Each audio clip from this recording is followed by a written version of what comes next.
7. La lista de los padres de la patria estará incompleta. De los crueles destinos. Tenía 32 años y solo había sido un engranaje menor en la conspiración. Pequeño comerciante de Querétaro, Epigmenio González era propietario de un taller ubicado en su casa de la calle de San Francisco. Junto a su hermano, que se llamaba, claro está, Emeterio, fabricaba las astas para las lanzas y, ayudado por unos coheteros, ya había manufacturado unos 2000 cartuchos. Cuando la conspiración fue denunciada, su nombre fue uno de los primeros en salir a la luz, y el día 15 de septiembre los alguaciles registraron su taller, encontrando un haz de largos palos y un hombre rellenando de pólvora unos cartuchos, 2 escopetas, 2 espadas y una lanza. Antes de ser detenido, Epigmenio tuvo tiempo de enviar un mensajero a los conspiradores de Guanajuato. Luego llegaron los gendarmes y a jaloneos y empujones se lo llevaron a la cárcel. Mientras los acontecimientos de todos conocidos se sucedían, los participantes en la conspiración detenidos cayeron en un lamentable rosario de entregas, debilidades, vacilaciones y peticiones de perdón y clemencia. Epigmenio fue uno de los pocos que conservó la dignidad y no denunció a nadie. Detenido en la Ciudad de México, mientras esperaba proceso, participó en la conspiración de Ferrer. Nuevamente descubierto, fue condenado a cadena perpetua en el régimen de trabajos forzados y enviado al fuerte de San Diego en Acapulco, donde enfermó y quedó baldado. La humedad de los calabozos y los malos tratos hicieron que empeorara su condición.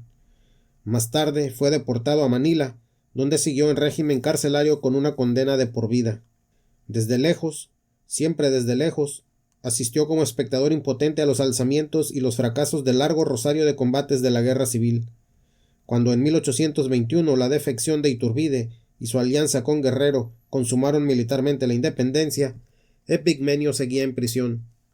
Los españoles no reconocieron la nueva república y mantuvieron en cárcel y reclusión a los presos políticos a los que no admitían en su nueva calidad de mexicanos. No sería sino hasta 1836, cuando se firmó la pospuesta paz, que Epigmenio fue liberado. Había pasado 27 años en las prisiones imperiales. La liberación resultó tan terrible como la cárcel. Sin dinero, enfermo, sin poderse pagar el viaje para retornar a México, por fin consiguió de las autoridades locales pasaje para España, y allí, tras mucho peregrinar, un comerciante se compadeció de sus desventuras y le prestó los dineros. Se podían contar ya 28 años fuera de su país. Cuando al fin llegó a Querétaro, de sus viejas amistades, de los conspiradores originales, no quedaba nadie. Ni siquiera su parentela le había sobrevivido, con la excepción de una anciana tía. Se acercó al nuevo gobierno y le preguntaron: ¿Y usted quién es? Y Epigmenio González contestó muy orgulloso: yo soy uno de los padres de la patria, el primer armero de la revolución. Y le dijeron: no, ¿cómo va a ser? La lista oficial es Hidalgo, Allende, Aldama, Morelos. Para ser padre de la patria hay que morir de manera gloriosa y estar en la lista oficial. Usted no está en la lista. Terminó su vida como velador de un museo, olvidado de todos, abandonado hasta de sus recuerdos. Afortunadamente, un periodista curioso lo descubrió en 1855 y Epigmenio narró al diario La Revolución su apasionante historia. Mientras termino de escribir esta notita pensando en Epigmenio González, me juro que he de colaborar a reparar el error, y cada vez que repase la lista oficial, Hidalgo, Guerrero, Morelos, Mina, añadiré a Epigmenio. 8. El grito. Un viernes 14 de septiembre, en la pequeña ciudad de Dolores, que Paino definirá más tarde como un pueblo melancólico, el cura de la población, de nombre Miguel, recibió noticias de que la conspiración en la que estaba involucrado había sido delatada, y mandó a llamar a uno de los pocos dirigentes implicados que le daban confianza, el oficial del ejército Ignacio Allende, que se hallaba en San Miguel. Esa misma tarde, hacia las 6, Allende llegó a Dolores y no encontró al cura en su casa.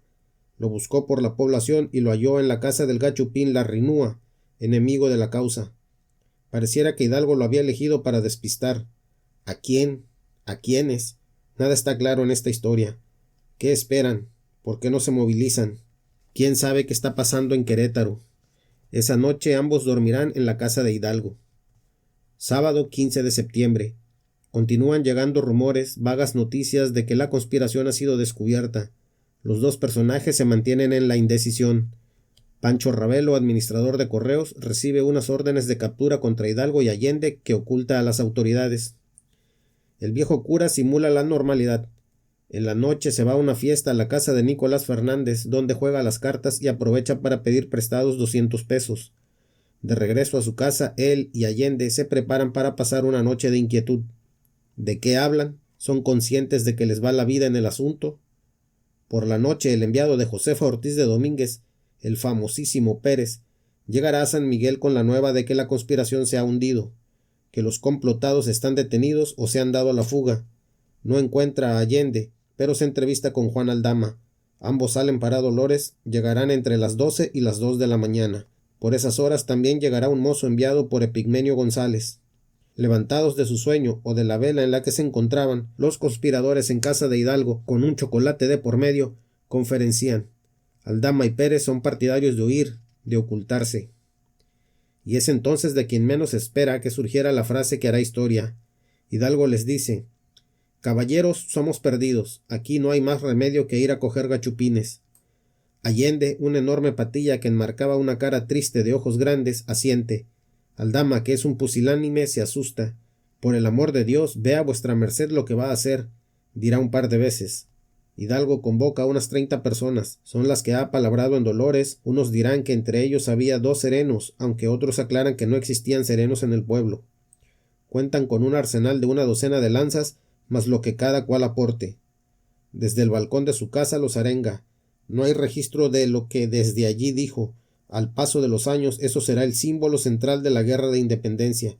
Esa arenga en ese balcón. ¿Cómo era el balcón?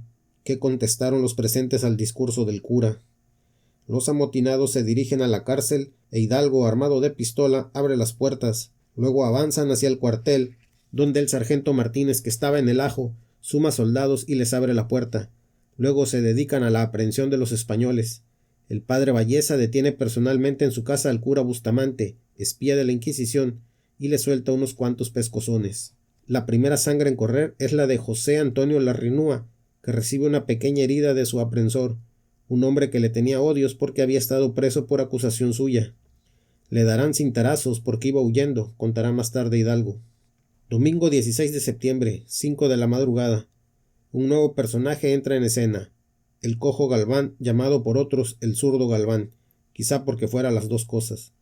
Es el responsable de hacer repicar las campanas. Unas 200 personas acuden al primer llamado a misa y poco después llegan más de las rancherías. Hidalgo, en el atrio de la iglesia, pronuncia un segundo discurso. Se cuenta que la primera reacción de los presentes fue dedicar abundantes insultos a los gachupines, y que los rebeldes se dedicaron a burlarse de su enemigo remedando la pronunciación de Cs y Zetas. 9. Su justicia no es nuestra justicia.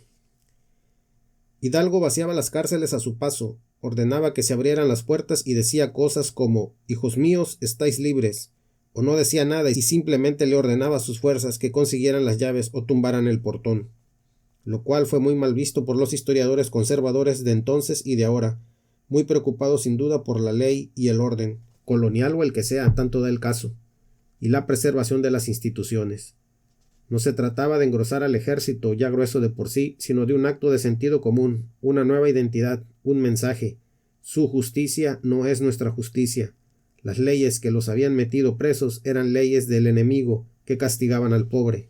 «Cojan, hijos, que todo esto es suyo», decía Hidalgo tirando monedas a la plebe desde un balcón en San Miguel, y en Celaya el cura desde la ventana del mesón arrojó 2,000 pesos en monedas a los insurrectos.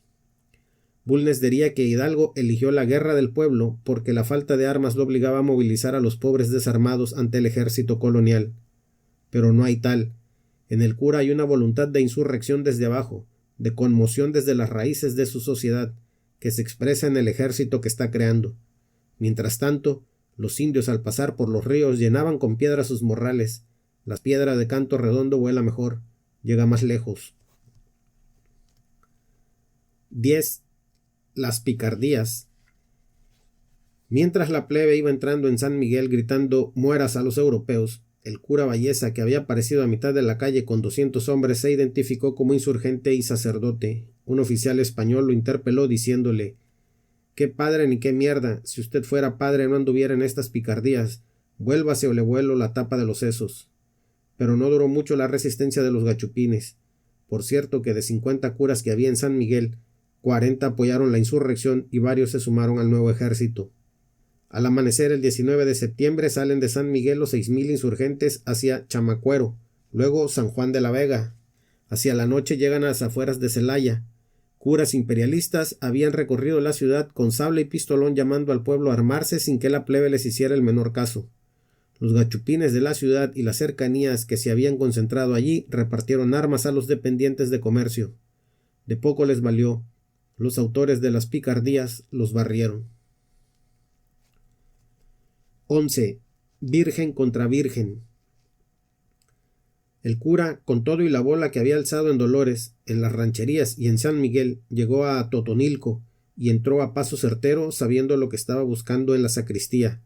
De acuerdo a preconcebidos propósitos, tomó un óleo de regulares dimensiones de la Virgen de Guadalupe, hizo que lo desprendieran del marco y lo pusieran en una cruceta de palo, y saliendo lo hundió ante la gente. Tumulto y júbilo. El ejército insurgente ya tenía bandera, una virgen morena, la Virgen de los Indios, pero no se trataba de una tela, sino de lienzo de madera, de tal manera que pesaba bastante y en la vanguardia de la insurgencia tenían que irse turnando sus cargadores. Según las crónicas, iba adelante el lienzo de la Virgen portada por un grupo de indios. Luego a caballo el generalísimo Hidalgo, Ignacio Allende y su Estado Mayor, tras ellos la banda de los dragones de San Miguel tocando marchas.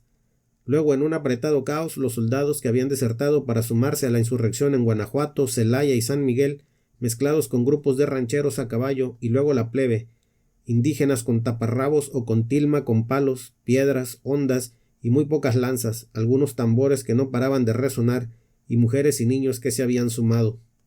Al respecto hay una anécdota curiosa. En el camino a Guanajuato, Allende trató de hacer una descubierta de caballería para prever malos encuentros, pero los indios que iban adelante con el estandarte guadalupano y su eterno tambor hilero al lado, le dijeron que la bandera primero, luego los indios que la custodiaban, luego el cura y luego los caballos, que nada de andarse adelantando. Allende les explicó para qué servía hacer descubiertas, pero los portadores del estandarte, que no deberían andar de buenos humores porque el lienzo pesaba mucho, le dijeron que se fuera al carajo. Allende, intentando evitar confrontaciones, consultó con Hidalgo, quien le sugirió que si quería hacer la descubierta, diera un rodeo, que para qué meterse en líos con el nuevo orden de las cosas. La primera reacción del alto clero realista fue intentar recuperar la Virgen de Guadalupe para sus filas. Es por ello el edicto del arzobispo Francisco Javier de Lizana, donde dice: «Viva la Virgen de Guadalupe, que no vive con el que niega que sea virgen, ni con los que revuelven y amotinan los países de esta señora». Pero el intento fracasó y se vieron obligados a encontrar otra virgen que contraponer a la traidora. Eligieron para tal operación ideológica a la Virgen de los Remedios, a la que se tenía como protectora de inundaciones y fiebres malignas en la Ciudad de México. Le pusieron las insignias de capitana general y la procesionaron con niños vestidos de ángeles o de nobles aztecas que arrojaban pétalos de flores. Al acercarse la chusma de Hidalgo a la capital, el ejército realista se puso bajo la protección de la Virgen de los Remedios, y un conocido tendero guachupín elaboró medallas, estampas y escapularios para repartir entre la tropa, con la advertencia de que para que funcionaran como amuletos había que ponerlos del lado izquierdo de la casaca. Fueron 5,930 piezas en total, que luego, demostrando que una cosa son las creencias y otra los negocios, le cobró a la Ciudad de México a razón de 567 pesos. La imagen de la Virgen de los Remedios solo medía 1/4 de alto y tenía un niño en el brazo izquierdo que medía una sesma.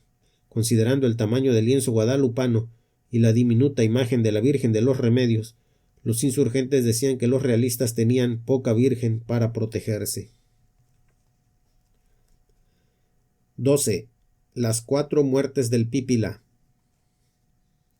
El 28 de septiembre de 1810, atardeciendo el día, y desesperado porque no podía penetrar en el reducto realista de la Alhóndiga de Granaditas, desde donde los disparos del enemigo le habían causado al menos 200 muertos, Miguel Hidalgo, general de la plebe, recogió el rumor de que un minero andaba por ahí diciendo que él podía tumbar el portón, y llamándolo le dio carta blanca para el intento.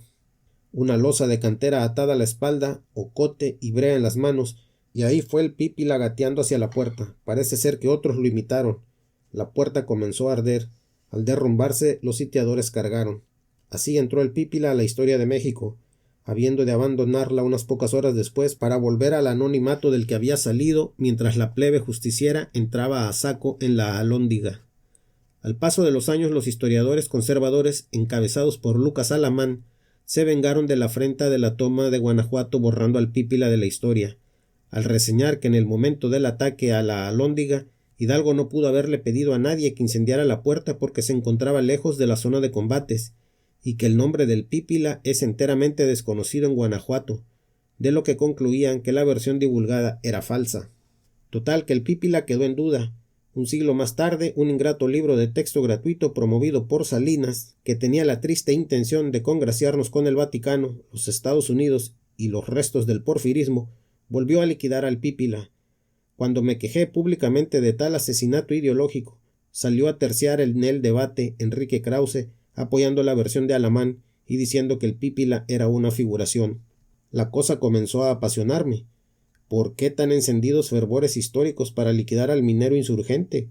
Me puse a investigar y descubrí lo que cualquier interesado en héroes populares en este país, con un poco de paciencia y tiempo para leer, podría descubrir: que en la narración de Pedro García, Memoria sobre los primeros pasos de la independencia, uno de los pocos protagonistas que ha dejado un material testimonial de primera importancia, hay constancia del minero incendiario de Puertas, hombre de pequeña estatura, raquítico y muy poseído de una enfermedad común en las minas al que se da vulgarmente el nombre de maduros, y que en 1834 el coronel Antonio Onofre Molina, comandante de la escolta de Hidalgo durante los sucesos evocados, a petición de la viuda del interesado, extendió una constancia de haber tenido bajo sus órdenes a Juan José Martínez, alias Pípila, hijo de Guanajuato mismo, quien por la brillante acción de haberse arrojado con una losa a las espaldas a poner fuego, y que murió en combate poco tiempo después en el enfrentamiento del Maguey. Lisiaga, historiador y testigo de los hechos, narra la historia del incendio de la Alhóndiga e identifica al Pípila como un tal Mariano, minero de Mellado que a diario pasaba por enfrente de la Alhóndiga rumbo a su trabajo desde el barrio del Terremoto. Y por si esto fuera poco, siguiendo los datos de Amaro, podemos decir que en su día de gloria vestía gabán de jerga y sombrero calañés. Si ese Pípila no les gusta, el historiador guanajuatense Ezequiel Almanza reproduce un acta de nacimiento de la parroquia de San Miguel Allende del 6 de enero de 1782 de Juan José de los Reyes Martínez Amaro y una de defunción de 1863 a los 91 años, donde coinciden padres aunque el nombre se concreta en Juan José Martínez.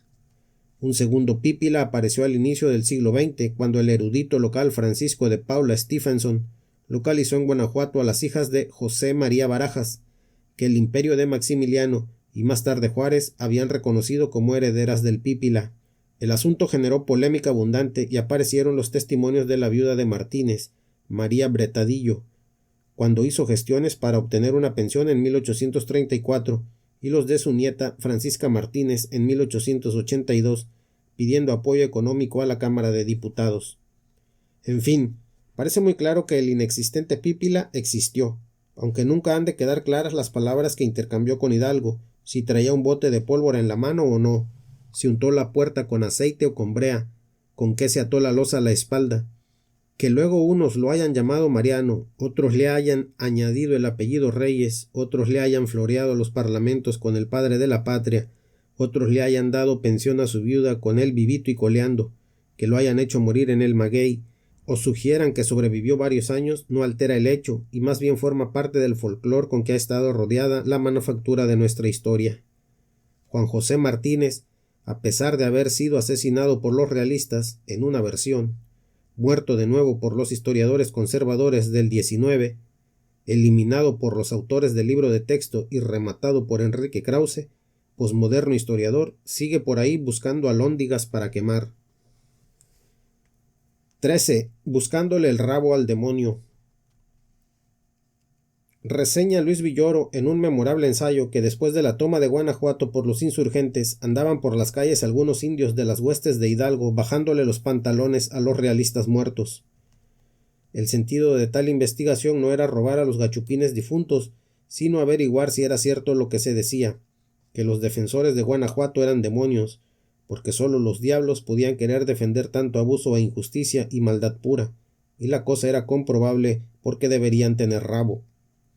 Todavía estamos los mexicanos en esta danza macabra, buscando al rabo a los demonios, y todavía es mucha nuestra decepción y desconcierto, al igual que la de los indígenas del ejército insurgente, al encontrarnos tantas nalgas rosadas sin rabo. 14. El Monte de las Cruces. Por la mañana llegó un inglés que dijo que sabía mucho de cañones, y el cura le dijo que se hiciera cargo de la artillería, que al fin y al cabo no era gran cosa. Luego mandó incautar 100 de chivos y borregos y unas vacas y 9 mulas, y le dio recibo al hacendado por ellos. Era todo lo que el ejército tenía para comer. Eso lo que cada cual llevaba, y 4 cargas de manzanas. La plebe cantaba: «Quien al gachupín humilla, costilla. Quien al pobrísimo defiende, Allende. Quien su libertad aclama, Aldama». Era un 30 de octubre y estaba en Tianguistenco. Frente al ejército del cura se abría el camino a la Ciudad de México, que descendía del valle de Toluca por el camino de Coajimalpa. Durante los últimos días sus vanguardias habían estado chocando contra un ejército realista al que le había ganado las posiciones, obligándolo 2 veces a replegarse. Ahora parecía que se iba a dar el combate. Al frente de los gachupines venía un teniente coronel, Torcuato Trujillo, un militar que acababa de llegar a la Nueva España con el virrey Venegas.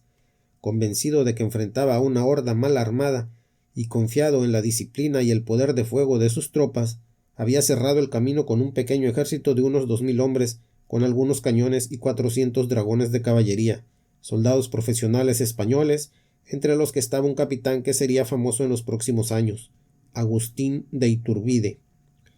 Se habían acodado en un recodo del camino, un lugar llamado el Monte de las Cruces, un bosque cerrado, con las piezas de artillería bien cubiertas.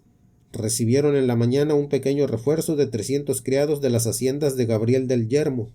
Entre los dirigentes de la bola había habido nuevas discrepancias. Allende quería dejar fuera de combate a los millares de indios armados con cuchillos, hondas, chuzos, garrotes, palos y piedras, y usar a los 3000 soldados que habían desertado de los regimientos provinciales, que contaban con fusiles aunque mal municionados, para constituir con ellos la fuerza fundamental de ataque. A eso habrían de sumarse los varios miles de rancheros de a caballo, armados con lanzas y machetes. El cura impuso su opinión de que se dejara combatir a los indios, que suplirían su falta de organización, armamento y disciplina con las ganas. Hacia las 11 comenzó el enfrentamiento, cuando una columna de soldados insurgentes avanzó hacia el centro de la posición realista. El fuego bien organizado de los defensores hizo estragos. La artillería disparaba metralla. Los indios se adelantaban y sufrían enormes estragos. Allende perdió el caballo y perdería otro esa misma mañana. Las balas lo buscaban, pero no terminaban de encontrarlo. Ordenó a Jiménez que con 1 millar de indios tomara las alturas del bosque y los flanqueara. Vereda arriba se fueron cargando a lomos de hombre y con reatas un cañón. La cosa salió bien porque destruyeron uno de los cañones de los realistas, aunque Trujillo cambió el orden de defensa y volvió a frenar el ataque. Repuestos los indios de Jiménez, fueron buscando el cuerpo a cuerpo, y donde el rifle no podía, el cuchillo servía. Los mineros de Guanajuato traían dagas y tranchetes, y si lograban acercarse serían temibles, pero las balas y la artillería seguían frenándolos. El cura mandó entonces una comisión a parlamentar, pero luego de haberlos aceptado, con un momentáneo alto al fuego, Trujillo dio instrucciones a su tropa de que les quitaran el estandarte guadalupano que llevaban, y ordenó disparar a quemarropa. Al caer la tarde, y a pesar de las bajas, que eran muchas, el cerco se iba cerrando sobre la posición realista, y Trujillo mal organizó la retirada, perseguido por algunas caballerías insurgentes que se mezclaban con sus tropas, convenciéndolos de desertar. Al llegar a Coajimalpa reorganizó sus fuerzas antes de salir volando hacia la Ciudad de México. Le quedaban 50 hombres. Por la noche los insurgentes enterraban a sus cientos de muertos en el Monte de las Cruces. 15. Hidalgo no era doctor, pero su cabeza algo valía. Con la insurrección en marcha, las instituciones se deslindaban velozmente del cura loco. La universidad enviaba una carta al virrey, pidiendo que la hiciera pública, en la que aclaraban que Miguel Hidalgo nunca había sido doctor por esa universidad ni por la de Guadalajara, dijérase lo que se dijera. El acto habría de ser comentado años después por fray Servando, quien decía que poco importaba porque, lejos de enseñarse nada, en la universidad se va a perder el tiempo. Curiosamente, la devaluada cabeza del cura, sin título universitario, habría de revaluarse, porque por esos mismos días el virrey le ponía precio, y ofrecía 10,000 pesos al que se la cortara. 16. Ni santo Gachupín. En el camino hacia Toluca la orden es recibida con júbilo en Ixtlahuaca, donde el cura de Xocotitlán le muestra a Hidalgo los edictos de excomunión del abad y del santo oficio. Los curitas de pueblo que iban en la comitiva se encabronaron y los rompieron en pedazos mientras gritaban: «Échenme 40 de esos, que aquí viene entre nosotros quien absuelve de las excomuniones del santo oficio». Y se corría el rumor de que el 2 de noviembre Hidalgo estaría en la Ciudad de México al frente del ejército, y la plebe ya tenía designado el itinerario. Primero iría a Palacio Virreinal, luego a la Catedral, y luego a aclarar cuentas con el santo oficio. Y se decía: ni inquisidor Gachupín, ni arzobispo Gachupín, ni virrey Gachupín. Y ya se comenzaba a decir ni rey Gachupín, y llegaban mucho más allá cuando proponían ni santo Gachupín. 17. La conspiración de los insurgentes apodados. El 2 de junio de 1811, en Antequera, Oaxaca, el comandante de la 7ª Brigada del Ejército Realista y el intendente José María Lazo recibieron la visita de un misterioso personaje que pidió que se mantuviera en secreto su identidad. Accediendo a lo que registraron en la denuncia que les ofrecía la supresión de su nombre y demás generales que corre por la vía reservada. El soplón les proporcionó la lista de un motín popular en gestación en la ciudad de Oaxaca, que según él capitaneaban un cura de 27 años apellidado Ordoño y el arribeño, también sacerdote y llamado así porque acababa de llegar de Guatemala.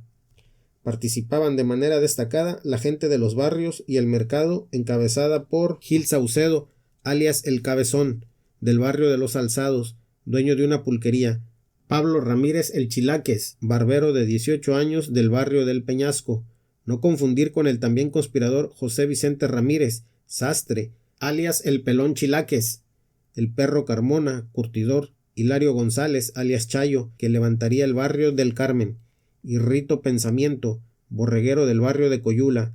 La cosa estaba grave porque además en el asunto participaban 2 españoles como organizadores: Felipe Tinoco, empleado de Hacienda de 22 años, y José Mariano Sánchez el Chato, que era suboficial de la Guardia.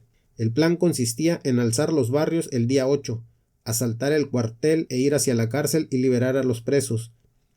En versión del denunciante, Rito Pensamiento andaba diciendo que además de las armas en su barrio tenían 2 cuchillos cada uno. José Catarino Palacio, un español de 21 años que los conspiradores habían reclutado en la cárcel, decía que se les daría a los léperos medio o un real para que jalaran. Ignacio Pombo, alias Pombito, ofrecía 100 personas, y Tinoco hablaba con la plebe y les contaba que se trataba de levantar Oaxaca contra los gachupines. Liberadas las órdenes de aprehensión, la conspiración fue desbaratada y solo se fugaron el arribeño, que parecía un fantasma, Chilaques y Rito Pensamiento, que se fueron muy capulinas por los cerros y las montañas para hacer la guerra por la libre.